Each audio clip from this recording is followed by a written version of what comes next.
Is it a monkey he's got off his back now, winning the Champions League with any side other than Barcelona? I think so.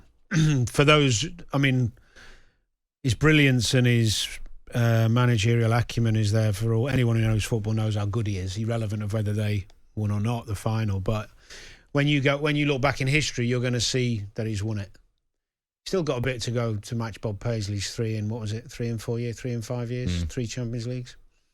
But he's done a wonderful job, and not just his success. It's the style. It's everybody's copying. It's legacy stuff. And but for Manchester City as a football club, that win gives them a platform now. And it gives them a freedom for the next couple of seasons in the Champions League. The pressure's off. There's a nice article, I think it's in the Times today, about Pep and him saying that he's going to give it at least 2 more years now. Has he said that? How can he improve this Man City side? What's going to be expected next season? Is it more of the same? Can he do anything more with his team? Are there other players that you think can come into this team and improve them? There's not really too much different he needs to do because they're so dominant domestically. I think this year's Champions League campaign, probably other than the final, they were pretty much perfect. So I just think they've got to win it again. They've got to win it a couple more times. If he can win it 1 or 2 more times, and all of a sudden, talking about maybe the greatest ever, and the greatest ever team over a period of time for dominating. Mm. Because winning Champions Leagues is the icing on the cake. I mean, I can't... Other than Liverpool back in the late 70s, early 80s, nobody's really dominated the Champions League from our shores. Okay. Real Madrid, obviously. Yeah. But English teams. No, I agree with you. I want to get your view on 2 players, one from City, one from Inter. John Stones has just, the last 5-6 months, has been a completely different player. Is it just because of his new instruction, his new role, or do you see a different kind of player there anyway, like even mentally? Well, I think even last season when he was playing again, he was back to what we expect him to be, his high levels as a defender. What he's done is he's advanced his game by coming out and being a midfielder, whether it be from centre-half or right-back. He is playing with a confidence and a belief in himself that I've never seen him play with. I thought his performance in the cup final against United was the best I've ever seen him play, in both aspects of play, without the ball and with the ball. He done some brilliant defensive work, but with the ball, he's just so comfortable. How highly do you rate him compared to previous England centre-halves? Because I was having this conversation with producer Joe earlier. I think it's a difficult question because if you, for argument's sake, take someone like Rio Ferdinand, he didn't play the role John Stones is now playing.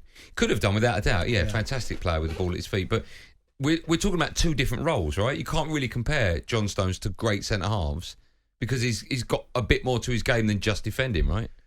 Well, you're hypothesising with some of your ideas and outcomes, aren't you? If you say, could Rio have done what he done? Yeah, we think he probably could because he's such a gifted player. But as a centre-half, you can judge him over the last few years. I mean, the amazing thing with John Stones is that he was done. You know, it was a case of where's he going? He was bombed. And he got his head down. And Pep's one of the few managers at top-level football that gives players a second chance. He's done it with lots of them. You know, even Gundogan, to a point last season, very rarely played. Came off the bench, started a few games where they'd expect to beat teams. Bernardo Silva was the mainstay next to Rodri. You know, loads of those players have been given second chances, if you like.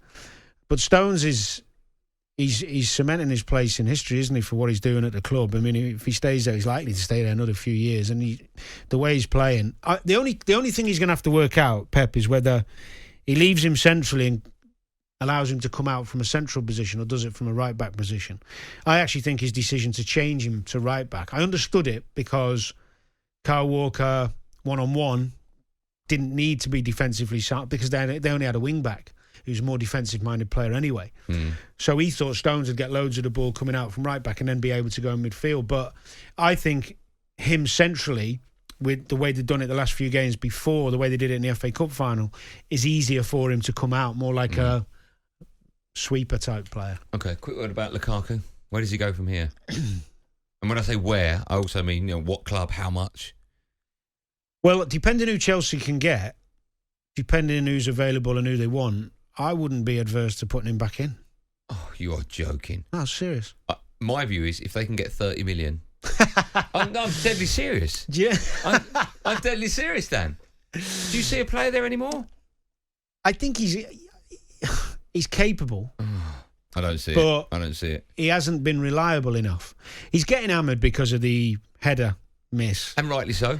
The one that he dragged past the post was half a chance. That wasn't really a chance. No, and the one where he's in front of his teammate having a shot as well. There's nothing you can do about Nothing that. you can do but about that. Last minute of Champions League final, open goal. You've got either side to head it. You've got to score that. You have, but nobody, when you look back, it's just finals. Remember Shevchenko hitting Jerzy Dudek from a yard out at 3-3. Yeah. Nobody held it against him. Okay. You think he's good enough to lead the line for Chelsea next season? Well, at the moment, they haven't got a better one, have they? No. Okay. So what I mean is, depending on where their priorities lie and how much they want to spend, because they've already spent a fortune in terms of fair play, financial fair play, you've got a striker. Okay. talkSPORT Drive with Andy Goldstein. Monday to Friday afternoon from 4 on AM, on DAB, via the talkSPORT app and on your smart speaker. talkSPORT.